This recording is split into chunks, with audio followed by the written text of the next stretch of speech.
Welcome to the vlog, y'all. It is 6:30 in the morning on Sunday, January 29th, and I'm about to attempt the most difficult cooking challenge I've ever attempted. And so, of course, I'm taking you along with me. I'm going to make my own bone broth, and I'm also going to make 2 different kinds of soup with it, and I'm trying to make enough bone broth soup to last me for 3 weeks to a month. So let's get into it. Let's do it, and I'll show you what I got going on. So as you can see, I have over 10 pounds of marrow bones. So if we say each one is 2.5 pounds, then I have 12.5 pounds of marrow bones right here. Step 1 for this whole thing is I need to blanch the marrow bone, and that just helps purify the bones, get any little particles or debris off them. Then I'm going to rinse the bones, and then I'm going to roast the bones. This is my giant pot of bones. I cannot believe they all fit. I'm very pleased that they all fit. The vegan that I used to be is rolling in her grave right now.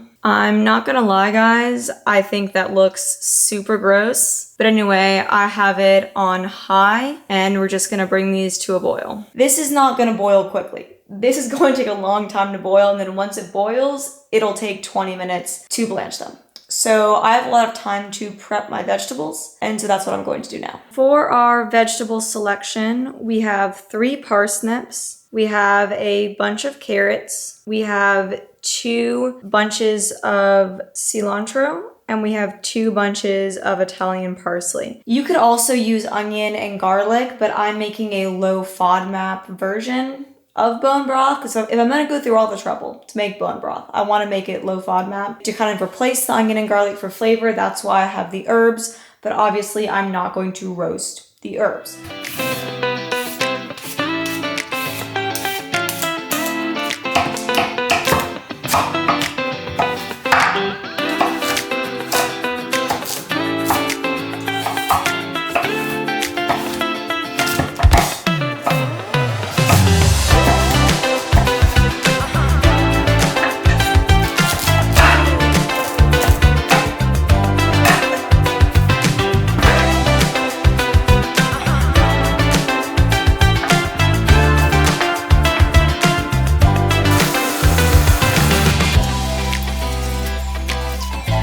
So it has been like 30 minutes and it is finally boiling.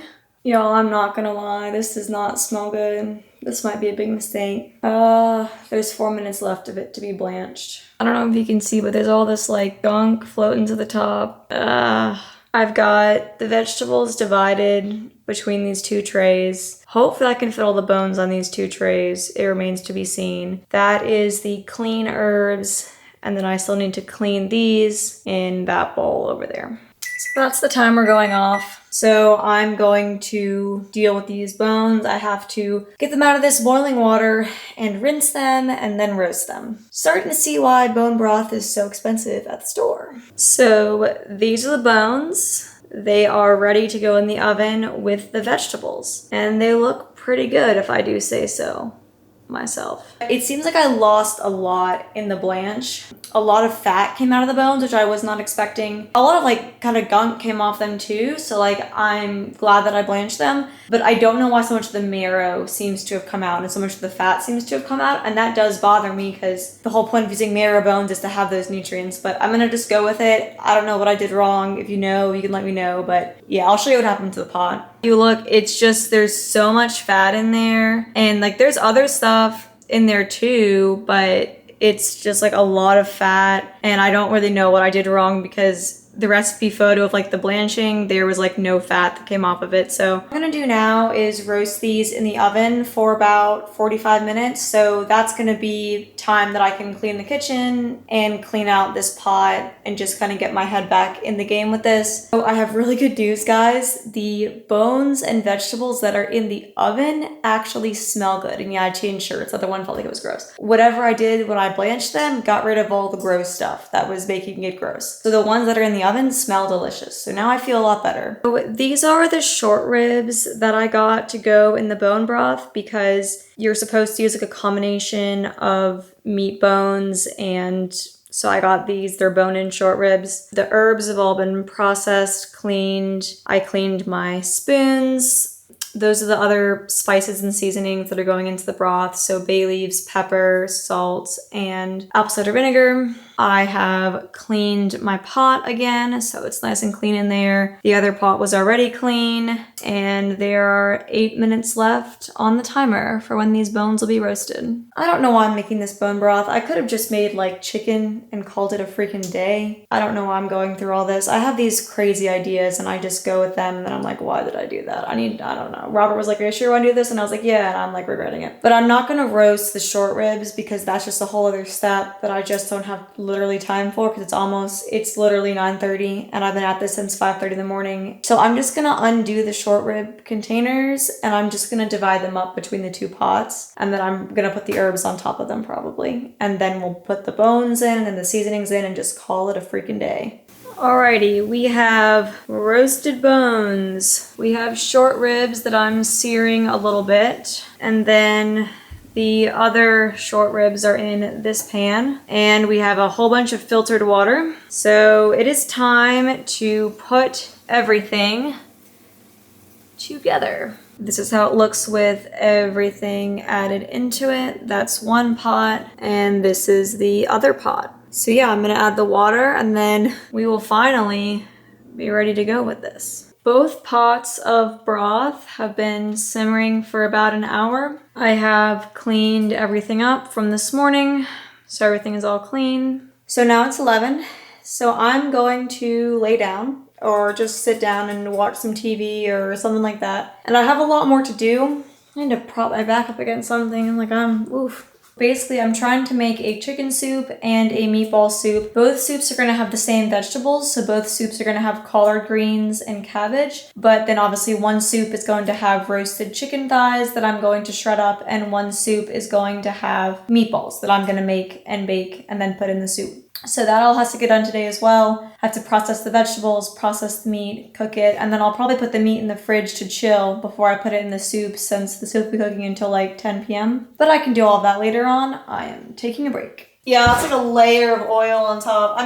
So alas, lesson learned. Okay, first reaction? Okay. It's probably way too hot.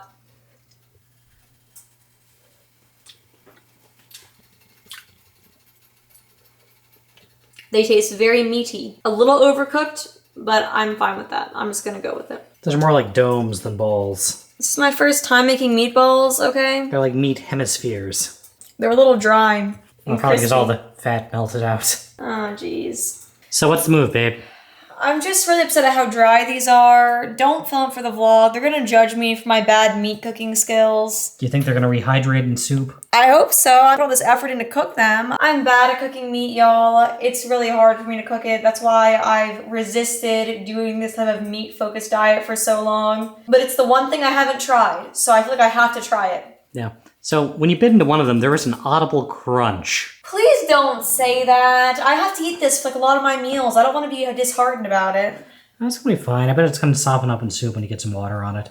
I hope it softens up. I'm stressed because there is meat in the house, and I hate it when there's meat in the house. The whole house smells like meat, and I hate it. Robert just took out the trashes. The meatballs are probably ruined.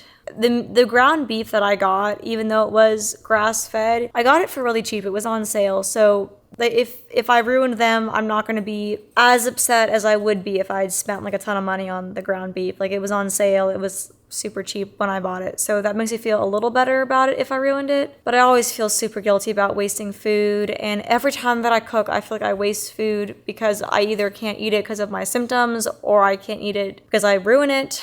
The bone broth tastes good, but I don't know what I'm gonna do with it. This whole thing has just gone awry. I've been so influenced by seeing all these people, and also in my personal life, I have a friend who like really healed a lot of her gut issues by eating a meat-based diet, and I really admire her, and I really admire other people that I've seen who've had success with a meat-based diet. I don't think it's a bad idea at all, but it might just be that I legit can't do it. It's hard when you complain about your health and you want to finance with your health and you feel like you'll do anything. But honestly, I won't do anything. There are certain things that I can't do. And this might be one of those things where I'm like, no, I can't eat a meat-based diet. I just can't. And yeah, I get it. I don't have to eat soup. I could have done this a totally way easier way and made some steak or something. But the reason I did it this way is because, first of all, like, it's a lot cheaper to make a whole bunch of broth and soup and to buy like bulk meats that are fairly cheap, like chicken and ground beef, and do it that way. So it was partially like a money saving thing, and then partially just wanting to do it in bulk. I like chicken soup, I like meatball soup, so it's more of a taste thing, honestly. I chose it for that reason. And I tend to tolerate meat better when it's like in a soup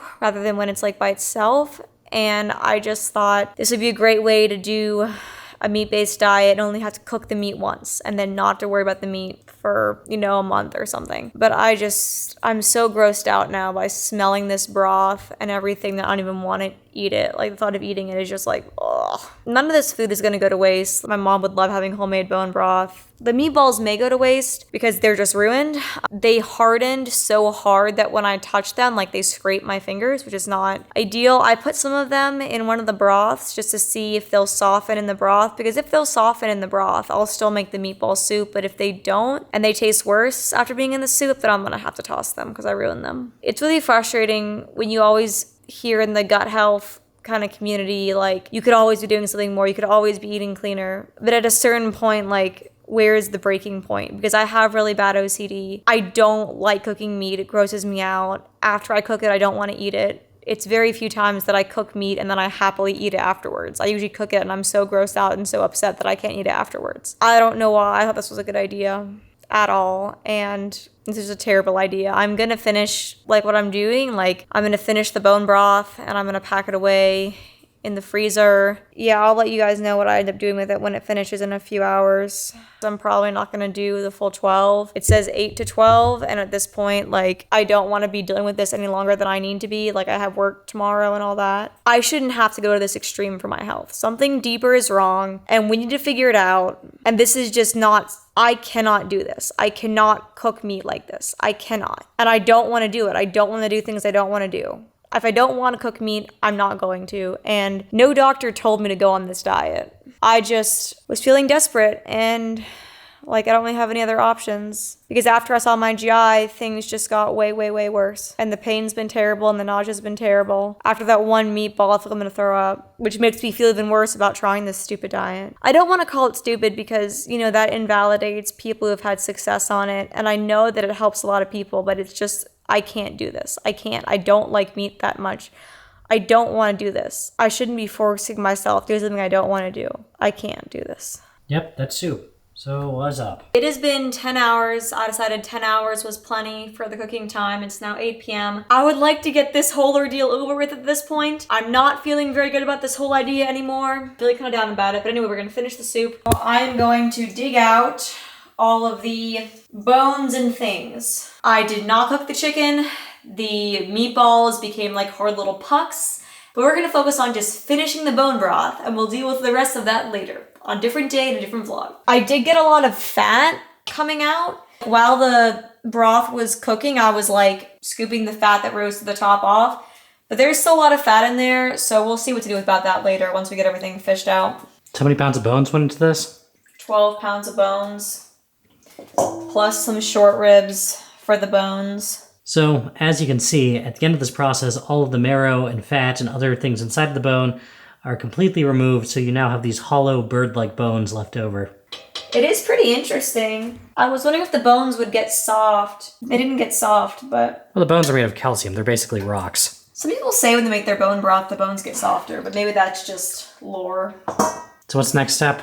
So as you can see, I have pile of bones here. I have pile of bones there. I have a little kind of plan formulating, is I'm gonna pour this broth into the larger pot, and then I'm going to wash this pot, and then I'm gonna get a strainer, and I'm gonna slowly strain into the clean pots. Do you want me to do this? I have faith in myself. Wait. Okay, Okay, it's gonna happen fast, so. Okay, let's go on.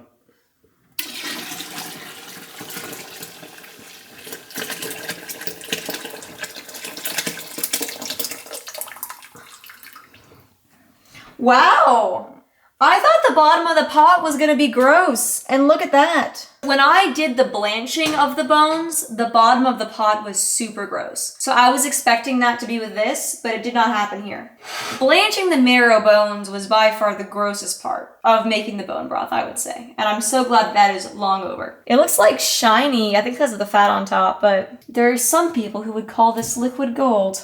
We've made it to the final step, guys. I washed the pot, I set up my strainer, and so now we're going to strain it. I'm just going to take it scoopful by scoopful, and I'm going to strain it all.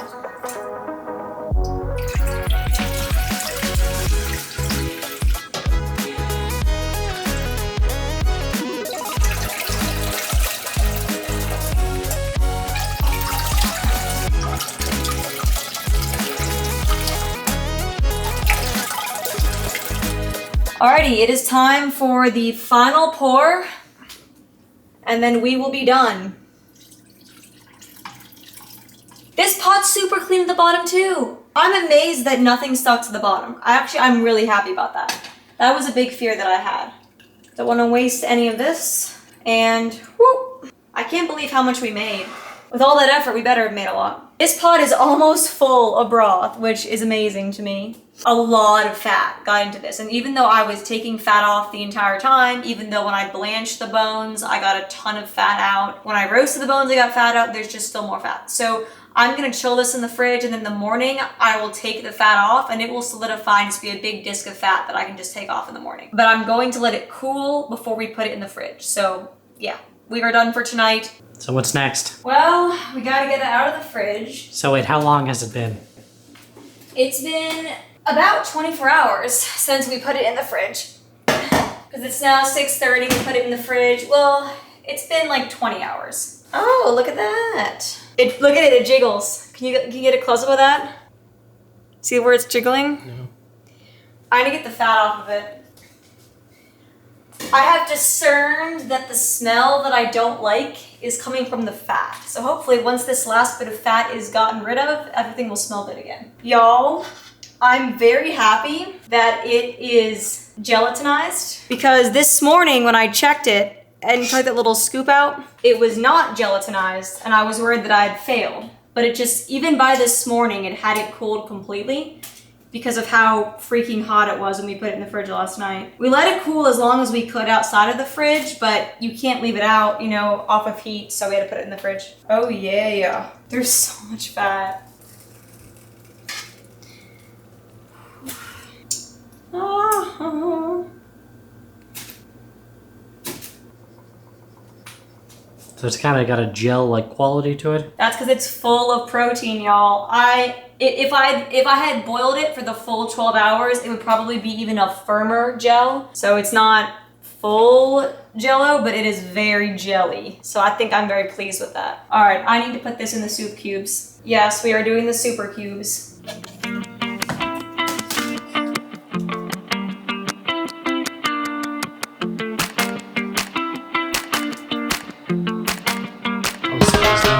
Yes.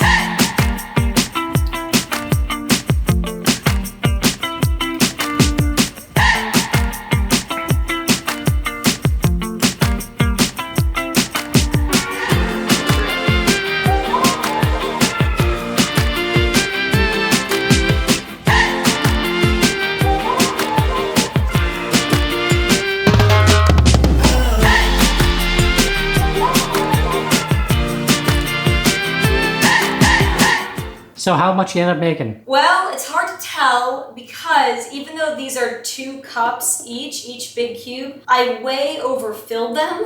So I probably put about a 1/4 cup to a 1/2 cup, probably a 1/2 cup extra in each one of these. At least 1.5 gallons, 24 cups? It's at least 1.5 gallons, but it's probably closer to like 2 gallons or like 1 gallon and 0.75 or something. So, quick question. Those seem pretty full. Are you concerned about how they're going to freeze? I didn't think about that.